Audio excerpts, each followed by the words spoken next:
ট্রেনটা কিনলাম, কেমন হলো? ভালো, সুন্দর, বড় ট্রেন আছে।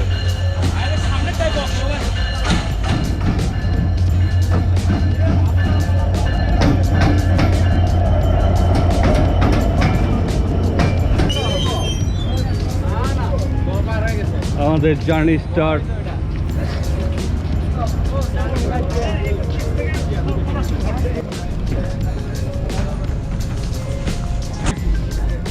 হাই,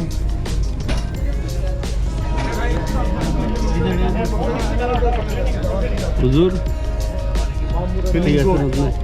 ভাই কথা বলবেন না, ওই যে ওখানে দরজা আস্তে করে ধরে নিয়ে টুক করে ফালাই দিলে টুক করে পড়ে যায়।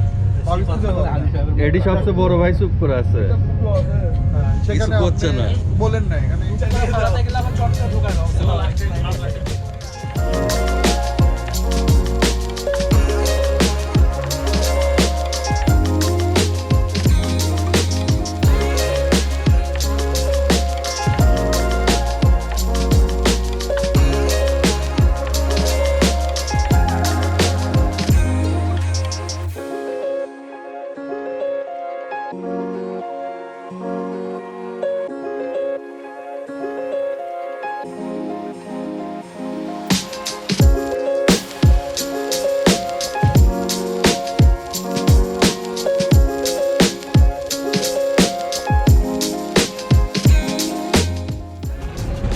খুবই সুন্দর।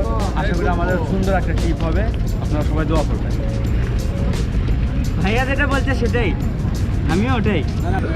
খুব চাপে আছি, নিয়ে যাওয়া অনেক প্ল্যান করতেছে, পানির মধ্যে ফালাই দিবে নাকি বক্করের মতো, দুই সাপকে কুমির হিসাবে চালাই দিবে।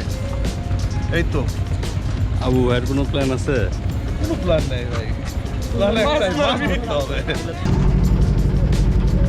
তাহলে আমরা জাহাজের দিকে যাচ্ছি।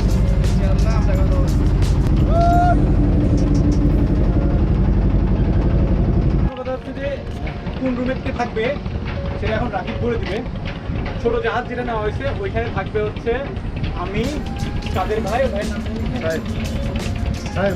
টাইম ভাই, আর হচ্ছে আশিক, আর ধরো খাও। তারপরে আমরা অর্ডার করে দিব।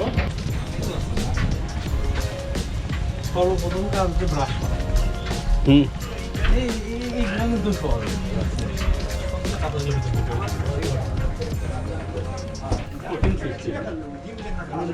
আমাকে রুম এটা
প্রথমে ভাই বোরিং লাগে, এখানে ভালো লাগছে, ওর হলে ভালো লাগছে।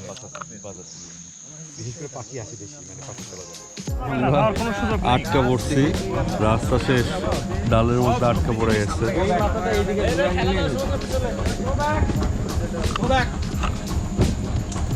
খালটা সুন্দর ছিল, এই পড়ে দেয় না।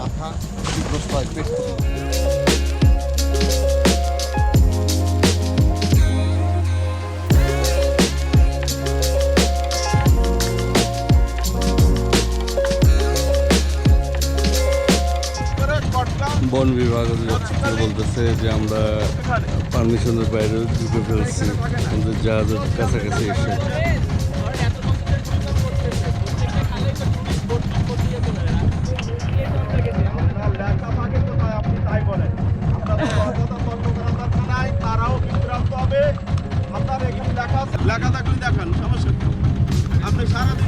পারমিশন নাই তাই বলতেছে আমাদের, সেই এরিয়াতে আমরা চলে গেছি।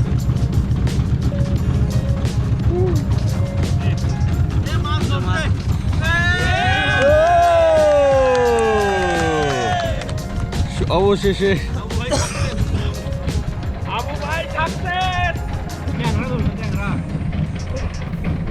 আমাদের ট্যুর গাইড পারমিশন দেখাচ্ছে। যদি লেখা থাকে তাহলে আপনি সারাদিন অবস্থান করবেন আমার সাথে। ডিমের চর বাঘের অভয়ারণ্য, এখানে এদিকে প্রচুর বাঘ চলাফেরা করে। আমরা এদিক দিয়ে হেঁটে হেঁটে জঙ্গলের ভিতরে চলে যাবো। আসলেও তো অনেক মাছ।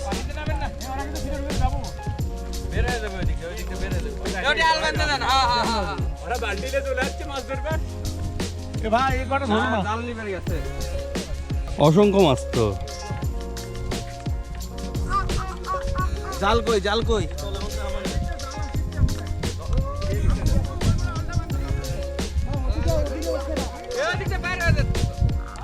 এই দিক দিয়ে পানি নামছে এবং ছোট্ট একটা ক্যানেল তৈরি হয়েছে, ওইখানে সবাই মাছ মারতেছে, অনেক মাছ। আর আমরা বনের দিকে যাচ্ছি। আর এখানে এটা হচ্ছে বাঘের অভয়ারণ্য, প্রচুর পরিমাণে হরিণ আছে সামনে দেখা যাচ্ছে। সামনে অনেক হরিণ আছে, ক্যামেরায় হয়তো আসতেছে না।